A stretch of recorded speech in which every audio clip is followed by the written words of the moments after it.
Well, thank you, Sharon, for being on here with us today. We met kind of, well, we through the No Tribe. We're both No Tribe members, which I think is a great organization, women supporting women and networking and, kind of boss babes out there. Mm-hmm. So met that way because you're a No Tribe member of in Charlotte, Yep. correct? Yes, that is correct. And we're in Tampa. So I love that reach too. yeah. Us being in Tampa, you being in Charlotte. I love that we're able to connect through the same group. Right. It is nice. It's really been wonderful for myself. There is first of all, thank you all so much for having me. I didn't say that a moment ago. I do appreciate this and I'm elated to be here because when you reached out, it gave me pitter patter of excitement because sometimes entrepreneurship can be very lonely, and especially for females in boss babes or however we want to classify ourselves that are really making waves and making differences. Having other people to talk to that have gone through similar experiences is just amazing, because otherwise sometimes you feel like you're in a silo or by yourself. So I am thrilled to be a part of the No Network. It's a great opportunity for me to meet other women and showcase our businesses and collaborate. I mean, that's the even better part about it, is because it's an open, then we all are on the same. I said this before, it's like walking into a room where everybody is as ambitious as I am. And so it makes it a great way to be like, hey, you want to work together? Sweet, let's do this. Right. Love it. Yeah. Love that. And you had an article that you had written, and I saw it in the No Tribe newsletter, and I was like, wow, like I feel like I can really connect to her, and I love it. And we share a lot of the same passions and ideas. So I wanted to have you share a little bit about that article today and tell us about you and what you do and your story. So first of all, I guess tell us your background, what you do. Tell us a little bit about you. Sure. Well, thank you. So my background is in education. I've spent the better part of the past 20 years teaching computer science. High school is really my area of expertise, but I've also taught higher ed and now have ventured into the middle school space.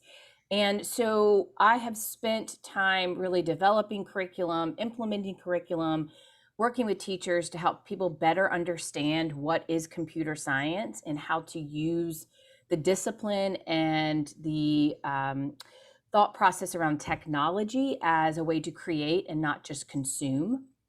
So really what's occurred over the past 4 years or so is my venture into entrepreneurship happened very organically. I was teaching, and then I was in administration, and then I left the K-12 entity and went into the higher ed.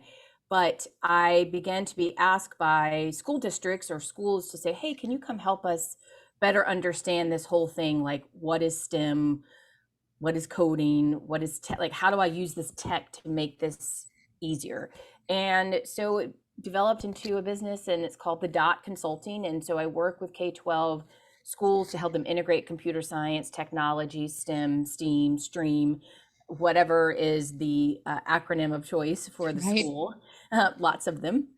And in midst of all of that, most of my work over the past 2 decades of teaching has really been around helping young women find their voice. Because when I was teaching in the high school area, I began to notice a fall or a decrease in young women enrolling in my classes. So I taught in the IT Academy. And then amongst that was within my computer science classes. So some were programming, some were web development, some were around computer science principles, were sort of like a baseline for what is CS. And that was disheartening to me. So I wanted to figure out what was happening. Where was the disconnect between young ladies being in elementary to middle to then by the time they got to high school, making decisions that technology was not for them. And in doing so, I developed quite a rapport with the young women in my classes and was able to help coach and mentor them over the years. And ultimately that led to me taking the consulting business that I had begun and swing off to the side here a nonprofit called the Dottie Rose Foundation, which is named in honor of my grandmother. And we support middle school girls in computer science, because through my research and just experience, I realized that middle school is where we were missing the mark. Girls were hitting that stage of puberty. They were hitting the area of beginning to sort of figure out what it is they like to do. You know, they're bridging out of being in the kid area into teen, semi-young adulthood. And so that's a long story, ladies, of my background. I think the ultimate through line here is that I love computer science and tech. I've been in education, and so I run a consulting business that supports schools to do that. I work with teachers and students, and then I run the nonprofit to fulfill my heart and passion for girls and help them find their voice in tech. I love it, which is where that article comes into play. So I think, did you write that for those girls? I did. It was so it's a little bit of a combination. I found myself saying many of the same things to girls and to my educators. You know, education is a very strange space. And while we are experts in many of the fields that areas of expertise, let me kind of back that up. Teachers have an area of expertise in elementary, middle, high, whatever it is. But sometimes their confidence is wavered by outside influences or content or pieces of processes that are put into place. And I found that I was having to, when we started talking about really finding their own technological genius, because as we've been teaching, you know, technology has changed so quickly, but yet there hasn't been a ton of support and integration to help teachers better understand how to implement it. And then the same thing happens with the middle school girls, where they actually are they're killer at most anything they do. But the first thing they'll say to me is, I can't do math. Well, who told you that? Right. No one said that to you, that you can't do math. I mean, except for yourself, or you struggled with something that you were learning. So that was really the impetus for why I started to write Building Your Confidence, and doing that through passion. Because when we have a passion or we have an interest in something, that's the first step. Right. We often feel like we don't have confidence because we don't feel like we can do it. But start with what we can do, and let's start there. And then that begins to build your confidence to try things you don't know. Mm-hmm. No, 100%. I think that's huge. I think if you're passionate about something, even if you're not good at it at first, I feel like your passion will come through, and you'll work harder, and you'll want to do it, and then you'll get good at it. Like, yeah, you can be good at anything. You just need to put a little time and effort and passion behind it, and it'll come. Yeah, you know, we live right now, and all of us are guilty of this, of the instant gratification. We see something, we click on it, it's at our doorstep in 20 minutes or a day or whatever, you know, whatever it is. I mean, like, we have so much instantaneous gratification that the concept of having to work and fail at something has been lost a bit. Mm-hmm. I know it's been lost quite a bit in education, because there is a binary fact of either you answer the multiple choice question right or you answer it wrong, right? And that's happened across the board in terms of testing and what that looks like. That's a whole nother soapbox. But for us as adults, and also remember this, as adults, we have so many other things that are coming into our brain at the same time, that we need things to happen quickly if we want to learn it, but we have to be okay with the fact that if you do it the first time, you may not get it, and you might need to do it a second. I've always gone along the notion that we must repeat things about 7 times before we begin to start letting it sink into our brains. We like things in odd numbers as humans, and as adults, we have to do things in small snippets. But if you don't get it the first time, don't give up. Let's just try again, right? Try it again. And ultimately, by the time you do it like the 3rd or 4th time, you're like, oh, okay, I got this. I got this. Yeah. Mm-hmm. I mean, it might not be perfect, but then by the 4th time, you might have some knowledge of like, maybe I could Google that. Right. You know, like to figure out how to solve X, Y, or Z. Right. So what advice would you give anyone really. It doesn't necessarily have to be a young woman per se. Like, how do they figure out where they fit in? Oh yeah, this is a good question. How do we figure out where they fit in? All right, the first thing that I often tell them is, I call it the boomerang fact, right? What is it that you constantly go back to? A boom, a boom, a boom. Like if you sit down and you really think about what it is that you always go back to, it's like this thing that you just can't, like, is it dance? Is it art? For me, it actually was education. You know, I tried for many years to not be an educator because I came from a long line of educators. But I kept finding myself going back. There was something about it that filled my bucket. What is it that fills your bucket? Mm-hmm. And that's what I tell them. All right, now what is it? Okay, if it's dance, if it's art, if it's food, if it's math, if it's reading, whatever it is, let's go there and start deconstructing what that looks like. And then how do we begin to fill in the gaps for for me, a lot of times I'll say, okay, well, what technological piece goes along? So dance is in my brain right now because we're working on a workshop around dance and code, but there's an entire field that is all based around artificial intelligence and machine learning, which is teaching a machine to do something or to learn. And it's around dancers coming in and dancing. And the researchers will put sensors and they will watch how people move. So then they can then emulate that in robotics and software that they use. One of the biggest, this came out a couple of years ago, and y'all may have heard about this, but where Nordstrom, I think it was Nordstrom, and now I'm going to get the name wrong, but one of the big retailers came out with a way to try on clothes, which was virtual. Wow. And it was all based on sensory of like, you took a picture of yourself and then it would emulate your body. Well, that's all done through people coming in and doing movement and research. And that's, you want to dance? All right, I got you. You can come in and dance and move around, and they can do that. And then they can study our movements and then use that to help develop technology. I love that. That's amazing. As soon as you said dance, I think Steph and I were like, yep, we're in. Tell us about it. How does it relate to tech? That's awesome. I love that.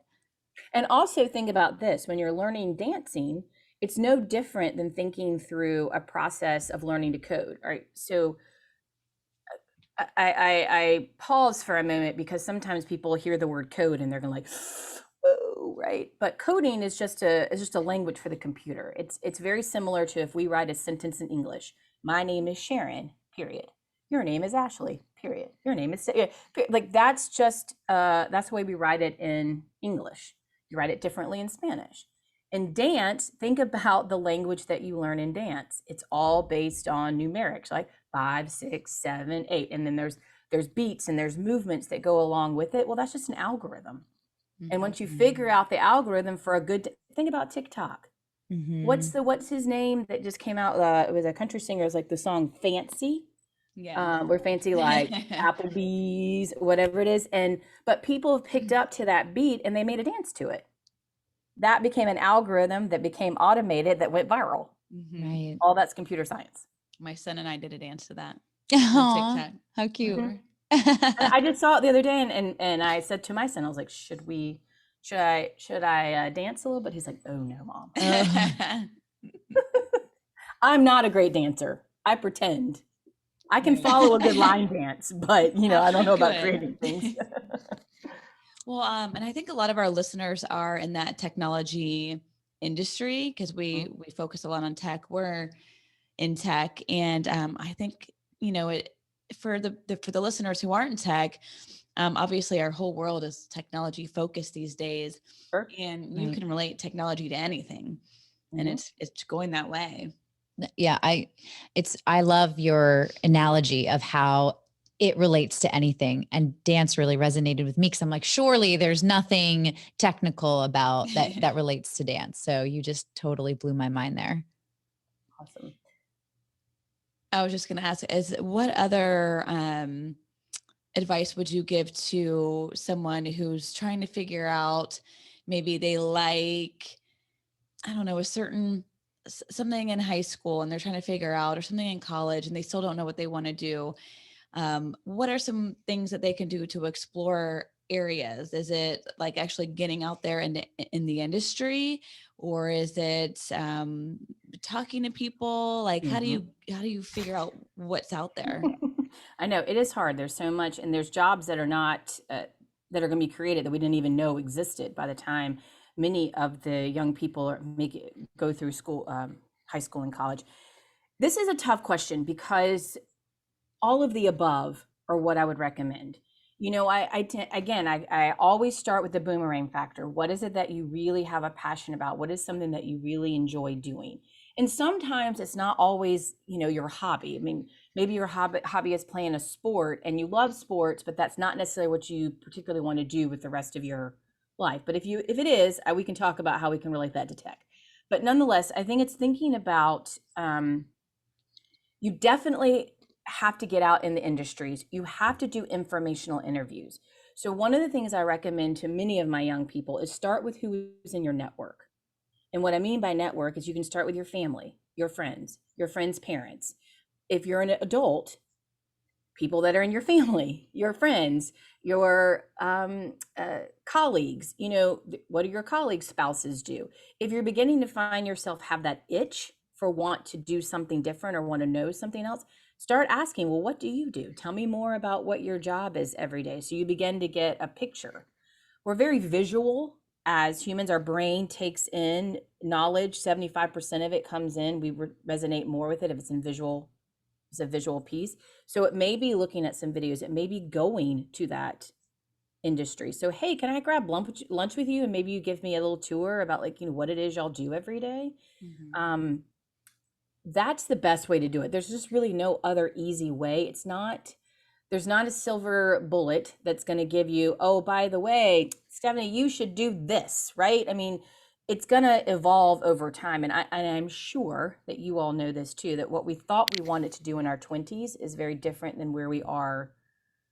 Well, for those of us that have gone over the hill of 40, but it's a different, you know, I feel like 20s was a great year of exploration. I did lots of different things. 30s was a little more about raising my children, but I still began to get a better understanding. And that's probably not the best answer to hear. But again, I'm going to go back to that piece of what you said, informational interviews, getting out into the industry, doing the research, listening to podcasts, just like yours.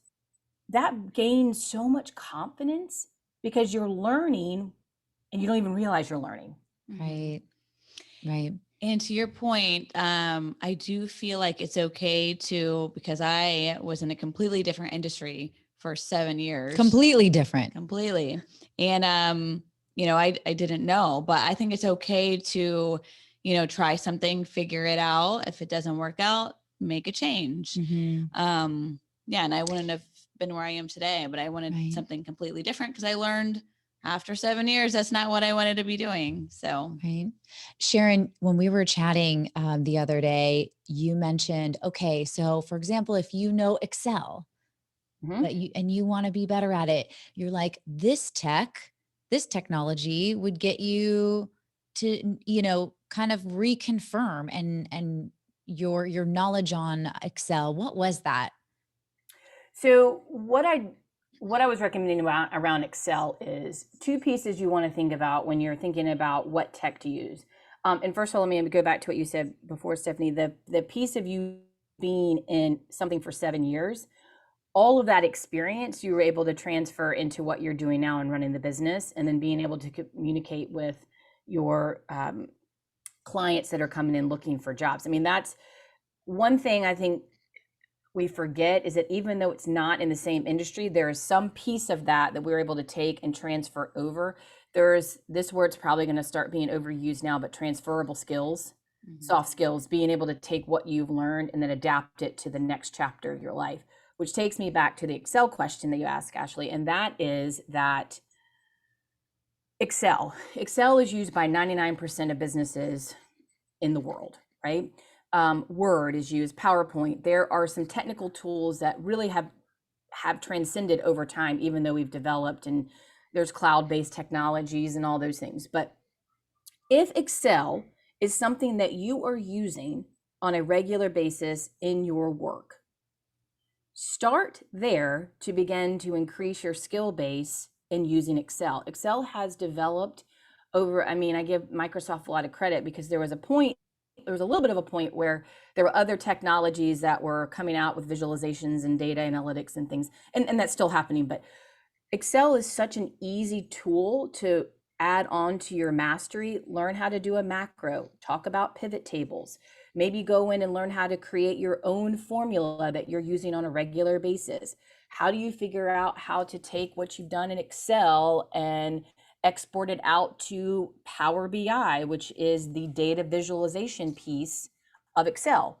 Now, you can also build a dashboard in Excel, and there's not a thing wrong with that. You can build beautiful things in Excel, but it may be that you'd like to share.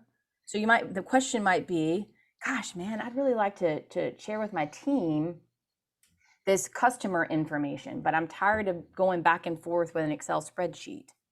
How do I make that work? All right, so you kind of Google that in, and you might think about, well, simply, you can just take your Excel spreadsheet and import it into Power BI and make a beautiful, I don't know, a pie chart, or it could be a bar chart, or whatever it is, and then you can share a link because we have cloud technology now to share with anybody you want to. So that's where I was going with the Excel piece. And if it's not Excel, it could be, I'm going to go to the fashion industry. Fashion is they use the Adobe platform, but that's beginning to become a little bit obsolete because they're starting to use 3D programming or 3D imagery. So how do you start? Maybe just taking a class on that, or maybe you really do master Adobe and then take that skill set and apply it to the next level. So it could be, if Excel is not the one that you use, whatever it is that the tool that you are using all the time, how do you take your skill set to the next level? One step at a time. Don't check it all off. Don't try to go and take a class you're like, learn how to create an algorithm in Python from Excel, right? Like move to that. Right. No, that's a good piece of advice. I think one step at a time is what I think most people need to remember, because I think they get a little overwhelmed. Like, oh my gosh, I need to be here, but I'm only here, right? And so just like one step at a time, because I think if you do that one step at a time, I think each step would seem not so hard or not so difficult, a little bit more digestible to learn And that that's stuff. the way we learn, especially as adults. Well, let me take that back. It really doesn't matter. It doesn't matter where we are. Your learning capacity is only so much. So if you think about this, if you get so much information thrown at you at one time, what happens? We all shut down. I'm doing this crazy hand motion. But like, I think about, like, if I'm sitting in so example, I am traveling, my husband's at a conference, and the conference is from like 8 to 5, but it's nothing but people standing in the front of the room talking at him. Right. What is in our, okay, first of all, we're all visualizing sitting in a conference room with someone talking at us. Secondly, you're probably going, oh no, right? Because half of that information is not going to be retained. Right. It's just too much at one time. So that's it, really across the board. When we're learning, we have to do things in smaller pieces, and those smaller pieces build to ultimately give us mastery. So take your time. Yeah. Do your own pace. And maybe you want to indulge in one day, but I cannot.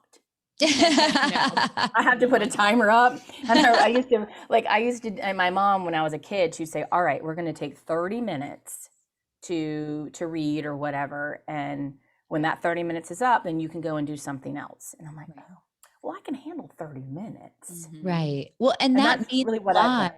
That means a lot coming from someone who has her doctorate degree, right? You've been through school, you've been through multiple master's degrees. So that's a valuable Let me tell you point. about what, yeah, I mean, good gracious, I am a hashtag nerd. Love academics. But the way I completed my doctorate, and that's a great, is because I was teaching full time. When I did my undergrad and my first master's, I was, I wasn't working full time at that point. But when I was doing my doctorate, I was working. So what I did is every day I put 30 minutes on the timer. Like I said, I have to tell you, my mom is an amazing human, and put so many good life lessons in place for me. But I still have an old school timer, and I would put it on 30 minutes, and every day I do a little something. And then on Saturdays, I'm a morning person. So this was actually pre-kids. I mentioned this to you all earlier. I defended when I was 3 months pregnant with my first son, and then walked across the stage at 6 months pregnant. Man, that was tough. It was hot. And I was very pregnant at the time. But anyway, but on Saturday mornings, I would get up and I would give myself like a 2-hour time frame. And then when that was done, I just put it down. Yeah. Because that was the way I had to work. And then little by little, all of a sudden, I was like, holy moly, I've done half of my dissertation, and it's just been like little snippets. Mm-hmm. And the other thing that I will say too is my dissertation correlated hand in hand with what I was teaching in the classroom. So I'll also go back to that piece is when you're learning something new, try to think about what's really going to benefit you in your work or in your job or where you want to get to next. Right. And then you're more invested. Yeah. That's great advice. Mm-hmm. And I think that it kind of ties into what I'm going to say next. And what I want to leave our listeners with is an actionable item for something that they can do at home to take that next step. And I think that's another good piece that you mentioned to us before, and probably something that you have done, to achieve all the things that you have an actionable item for, I guess, what you want to do. So what would you leave our listeners with as 1 or 2 actionable items that they can take home and start doing at home now? Well, I'm gonna put this in 2 pieces, and I'm gonna try to be quick about it. But the first is, if you ultimately know where you want to be in X amount of time, know where you want to be, and then work your way backwards on the steps you need to get to that end piece. If it is you want to retire, or if it's one you want to switch to a different career, or you want to have earned X amount of dollars, whatever that goal is, know what it is, and then back it up a little bit to think of the steps you need to do to get there. If you have no idea what that goal is, then start with doing a bit of discovery. Step 1 is think about what your boomerang is. What is it that you keep going back to? What is it that you love? And how could you learn more about that? Learn more about what that industry looks like, and then take steps to begin to explore. It's amazing what will open up when you just ask some questions. Right. And maybe I'll add this too. If you are in a role where technology, which almost every role is this way, but is a really key component, and you might not have brushed up on some of those skills in some time, start looking for some opportunities to learn a little new, learn how to make a macro, or learn how to use something in Canva, or possibly learn how to use Google Sheets more effectively. Or there's always, sometimes if you're a Google or Microsoft Teams has all these cool little things that they've added to it. Just one little piece that will help you do your job better, and then that will help you open the doors. So action items are a little muddled there.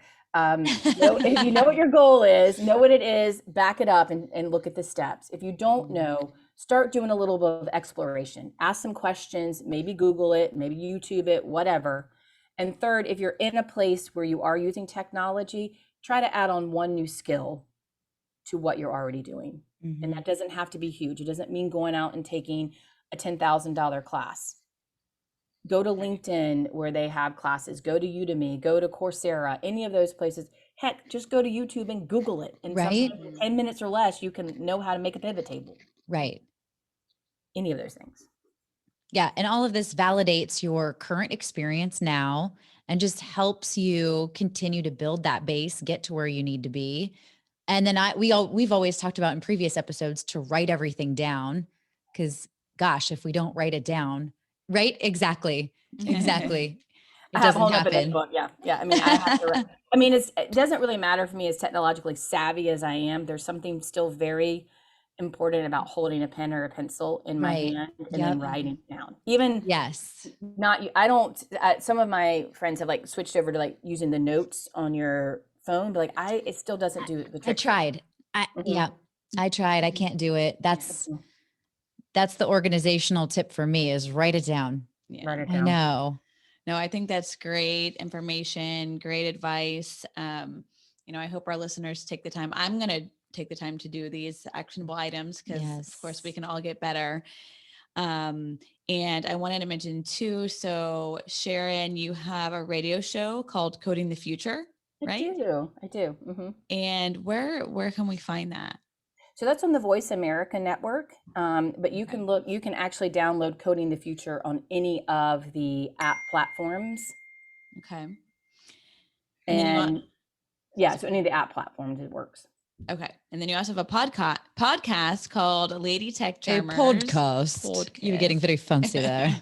Yeah. I know it's a little nuts. So, we were talking about some of the pieces of what we thought we wanted to do when we were young. I really thought I was going to be a radio DJ, and I still maybe ultimately might ever do that sometime. But one thing that I've loved about tech is it's provided an opportunity to be able to fulfill this part of my love of radio and talking and sharing. So yes, I have the Coding the Future, and then I have a wonderful podcast with two other women in the tech industry called Lady Tech Charmers, and that's at thedot.Consulting, or you can download it on any of the podcast platforms as well. Which I think is awesome. Yes. You also have the Consulting Group, and then your nonprofit.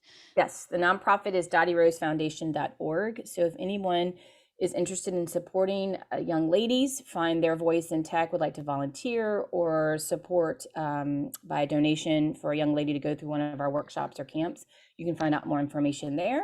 And then the Dot Consulting is thedot.Consulting.co. And I would love to work with anybody who is there in education or in a assimilation with an education entity to help have that conversation about opening the doors for what is the discipline of computer science. It's not just coding, and how we integrate and create and not consume. Yes. Awesome. Well, Dr. Sharon Jones, you're amazing. I look forward to staying in touch and checking out your radio show and then the podcast. And we'll definitely keep you in mind as we're talking to women in the technology industry and, vice versa. I look forward to building this relationship. It's been awesome. Yes. Thank you so much. Thank you for having me. Please, everyone, subscribe, comment, share. We'd really love for this to get out. And until next time, guys, live bold and boss up.